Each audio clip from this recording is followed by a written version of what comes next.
오늘도 이 성금요일에 하나님의 큰 은혜가 함께 하시기를 주님 이름으로 축복합니다. 이 금요일은 이 고난주간의 절정입니다. 이날이 예수님이 고난당하신 깊은 날입니다.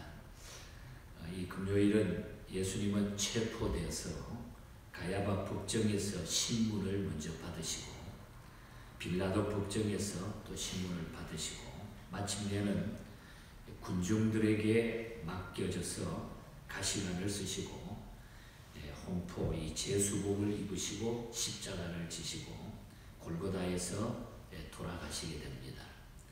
이날이 역사적으로 보면 AD 29년 니산은 15일 금요일 오전 9시에 못 박혀서 6시간 동안 십자가상에서 고생을 하시다가 오후 3시에 운명하심으로써 예수님은 그 한많은 인생을 우리를 구원기 위해 마치시게 됩니다.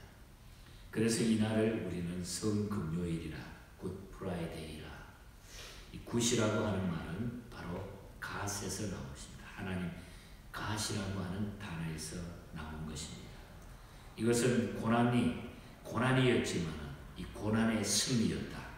우리를 영원한 죄악에서 구원해 주신 좋은 날이다. 이 뜻을 가지고 우리는 성금요일이라 부릅니다.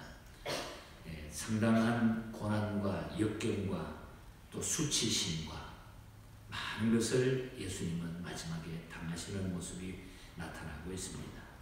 예수님이 십자가에 못 박히시는 날 태양은 빛을 다 잃어버리고 성전 휘장은 위에서 아래로 찢어지는 이런 놀라운 역사들이 이 성금요일 날 나타나고 있는 것을 보게 됩니다. 고난당하시는 예수님을 보고 이 로마 군인들은 쓸개탄 포도주를 주어가지고 마시게 했는데 예수님께서는 맛보시고 쓸개탄 포도주이므로 마시지 않았다고 하는 것. 보통 보면은 이 십자가에 못 박혀가지고 3일 정도, 평균적으로 3일 이상을 그 십자가에서 견디게 된답니다. 그래서 거기에서 배고픔도 느끼고 더 막 아픔을 느끼다가 그 정도의 시간이 지나야 사람이 죽게 되는데, 죄수들을 사형시키는 사형들로 그 십자가를 썼는데, 근데 우리 예수님은 6시간 만에 운명을 하시게 됩니다. 여기에 쓸개탄 포도주를 준 것은 마취제 역할을 하기 때문에 예수님은 그것마저 맛을 보시고 드시지 않았다는 거예요. 그러니까 이 고난을 세상 말로 하면 아주 완전한 고난으로 우리에게 그 고난을 통해서 우리에게 구원을 주셨다고 하는 것을 보여주고 있습니다. 이 쓸개탄 포도주는 바로 마취제로서 사형수 이 고통을 제거해 주기 위해서 가끔 십자가에서 조금이라도 편하라고 그것을 마시게 해 준다는 것입니다. 어떤 면에서 사형수에게 도움을 주기 위한 사람들의 선한 마음이다. 그렇게도 볼 수가 있을 것입니다. 그러나 예수님께서는 받지 않으신 것입니다. 이것은 인류의 죄를 감당하시는 주님이기 때문에 그 고통을 조금도 다른 거하고 불순물이 섞이지 않도록 그 고통을 그대로, 그 고통 자체 그대로를 감내하시고자 합니다. 인류의 죄값을 위해서 고통 속에서 죽음으로 대속해 주시는 주님의 모습을 바라보면서 우리는 다시 한번 나의 죄를 기억하고 주님의 사랑과 긍휼히 여기심을 생각하며 우리가 감사해야 됩니다. 주님은 그렇게까지 하셔서 우리를 구원해 주셨다. 이 주님의 사랑 참으로 놀라운 것입니다. 창의 허리 상하여 물과 피를 쏟으면서 그 아픔과 고통 속에서도 주님은 조금도 다른 도움과 어떤 것들이 섞이지 아니하는 그대로의 고난, 그대로를 통해서 우리의 죄값을 치우셨다. 그리고 복음의 순수성을 이 사건을 통해서 주님은 우리에게 보여줍니다. 우리가 이사야서 잘 아는 55장 1절에 보면 너희 목마른 자들아 물로 나오라. 돈 없는 자도 오라. 너희는 와서 사 먹되 돈 없이 값 없이 와서 포도주와 젖을 사라. 포도주와 젖을 사라. 이렇게 말씀하시는데 이 말씀에서 복음을 젖과 포도주로 비유했습니다. 복음을 젖과 포도주로 비유했습니다. 또한 성만찬에서 우리가 포도주를 예수님께서 흘리시는 피, 즉 보혈이라고 말씀을 했습니다. 그러므로 이 포도주는 예수님께서 주님께서 귀한 생명을 주시는 복음의 표현이라는 거예요. 복음의 표현이다. 그런데 이 포도주에다가 쓸개를 타서 쓴 포도주를 만들어 준 데에는 그 속에 숨겨진 놀라운 사건이 있다는 것입니다. 거기에다가 복음의 순수성에다가 쓸개를 타버리면 복음이 흐려지고 이거는 뭔가는 잘못된다는 것이죠. 여기에 대한 말씀을 분명히 성경은 또 말씀해 주고 있습니다. 우리가 신명기 32장 32절과 33절에 보면은 그들의 포도나무는 소돔의 포도나무요 고모라의 밭에 그 송이는 쓰며 그들의 포도주는 뱀의 독이요 독사의 맹독이니라 그랬어요. 아담과 하와를 유혹한 뱀이 선악과를 먹어도 괜찮다는 말엔 즉 하나님의 말씀에 불순종하게 하고 불신을 심어주는 독이 들어있다는 거죠. 독이 들어있다는 거죠. 하나님의 말씀은 순수하게 말씀 자체가 되어야 된다. 말씀에 어떤 것들이 불순물이 인본주의라든지 인간적인 것이 거기에 가미되어서는 안 된다는 거죠.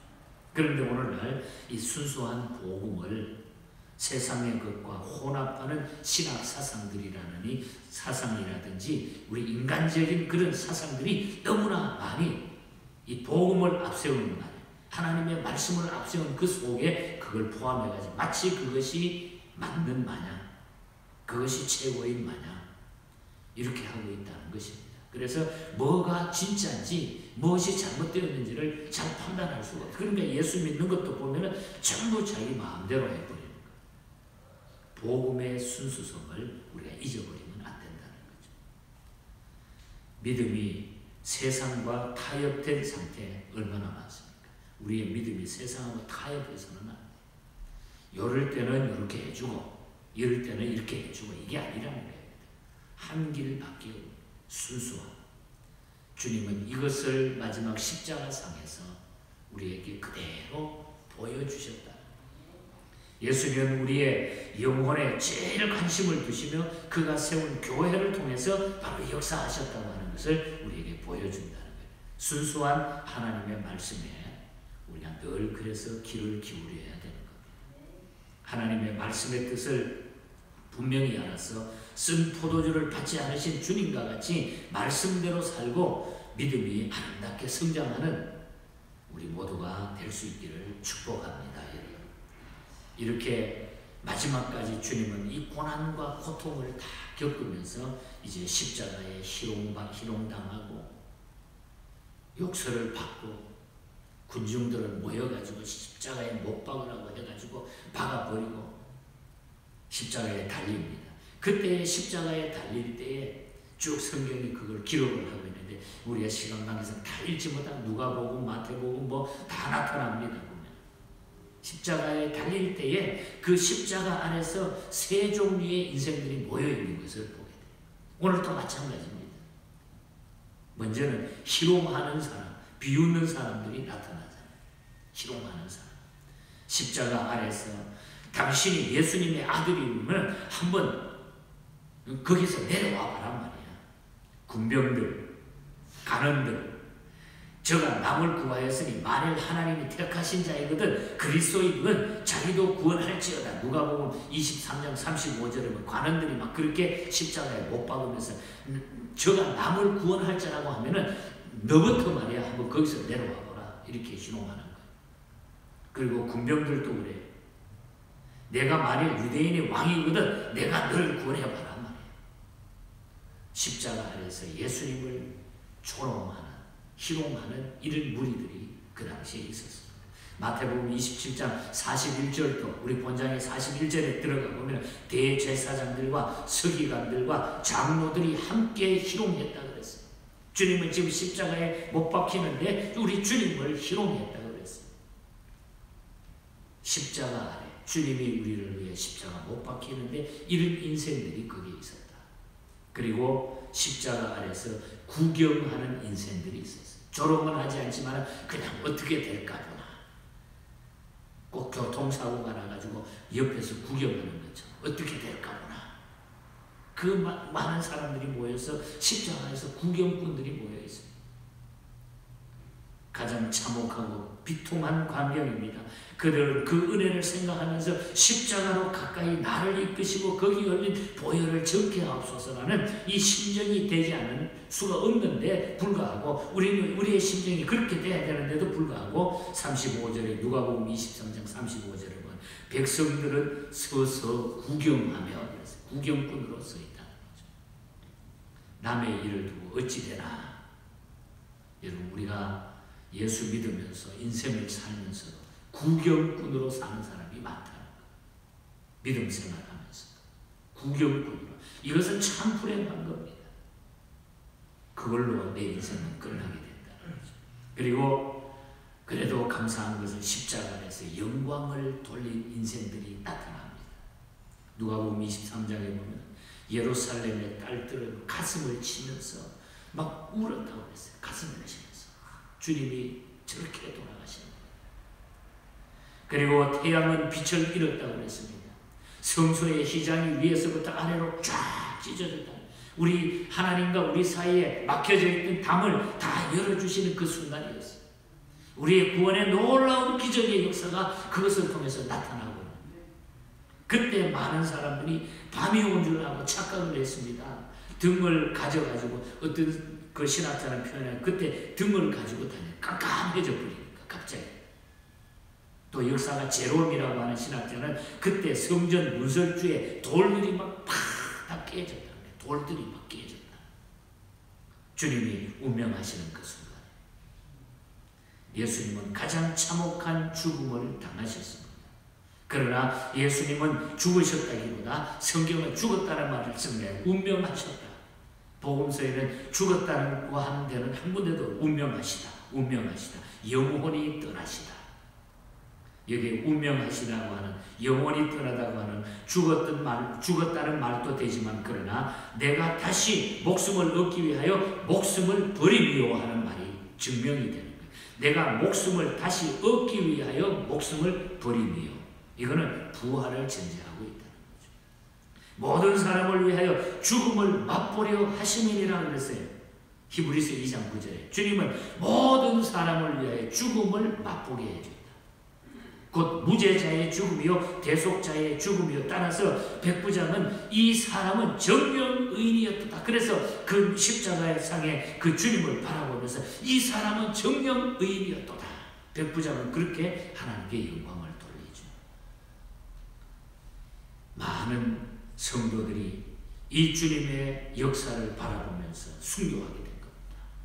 그래서 우리가 예수 믿는 사람은 영원한 이 삶이 있다고 하는 것을 우리가 믿게 될 때에 우리가 순교할 수 있는 것이고 우리 인생을 거기다가 다 내려놓을 수 있다고 하는 것입니다. 구레네 시몬 같은 사람은 주님의 십자가를 그냥 멍청하게 서 있다가 뒤에 등치 큰 것 때문에 억지로 받아가지고 십자가 지고 가는데 그 후대가 엄청나게 복을 받았죠. 아리마대 요셉 같은 사람. 이렇게 놀라운 하나님의 역사는 꼭 끊어지고 주님이 십자가의 죽음으로 모든 게 끝난 줄 알았는데 이제 이것이 시작이었다고 하는 것. 그래서 우리는 영원한 부활이 우리에게 기다리고 영원한 소망이 우리에게 있다고 하는 거죠. 잠시 2, 3일을 무덤 속에 계시지만 그 주님은 부활하셔서 우리에게 놀라운 영원한 역사를 우리에게 주시고 영원한 삶을 우리에게 주신다고 하는 사실입니다. 그래서 우리가 예수 믿는다고 하는 것 놀라운 일이에요. 그래서 어찌 우리가 이 주님을 잊어버릴 수 있겠어요? 어찌 우리가 이 주님을 그냥 시시하게 믿을 수 있잖아요. 우리의 인생이 거기 다 걸려 있는데 그래서 우리가 힘들수록 더 주님과 가까워져야 기도하게 되면 더 가까워지게 돼요. 핑계 삼지 마세요. 어떤 사람은 어떻게든지 핑계가 돼야, 핑계 없으면, 아무 일이 없으면 예수 믿고, 아무 일이 없으면 기도하고, 아무 일이 없으면 편해야 교회 나오고, 이게 아니라는 게 신앙은. 환경을 초월해서 주님과 나 사이에 나와의 싸움이죠. 내 관계죠. 어디에 있든지 여러분, 장소 불문하고 어떤 곳에서든지 예수 믿는 사람으로, 하나님의 사람으로 우리가 이렇게 구원받은 것, 주님이 그 고난, 구원의 절정을 우리에게 보여주신 날이 바로 이 굿 프라이데이입니다. 오늘 하루 말씀을 묵상하시면서 자신을 살피면서 깊은 은혜의 시간을 보내시고 여러분의 스스로의 인생의 간증을 남겨두시기 바랍니다. 그것을 자녀들에게, 후배들에게 나눌 수 있고, 누구 앞에서도 떳떳하게 이 은혜스러운 삶을 우리가 함께 나누면서 주의 복음이 또 증거될 수 있는 우리 인생길의 중요한 계기가 2021년도 우리 이 성금요일에 여러분의 삶 속에 뿌리를 내리기를 주님 이름으로 간절히 축복합니다. 우리 함께 기도하십시다. 잠시 동안 우리 한번 이 말씀을 기억하면서 하나님, 나를 구원하시기 위하여 마취제도 받지 않으시고 그 고난의 절정, 그 아픔을 그대로 진하게 감당하셨던 그 주님, 그 사랑을 우리 기억하면서 내가 구원받은 하나님의 백성이 됐다고 하는 것을 감사하면서 우리 하나님 앞에 자신을 내리고 감사하고, 여러분의 가정, 또한 우리 교회, 또 우리 성도들 다시 모든 것들이 이제 새롭게 회복되게 해달라고 기도해 주시기 바랍니다. 우리 교회 찬양대를 위해서 오늘 아침 특별히 또 기도해 주시기를 바랍니다. 또한 병원에 입원해 계시는 여러분들을 위해서 기도해 주시고, 또 약한 분들을 위해서 생각나는 대로 여러분들이 중보해 주시기 바랍니다.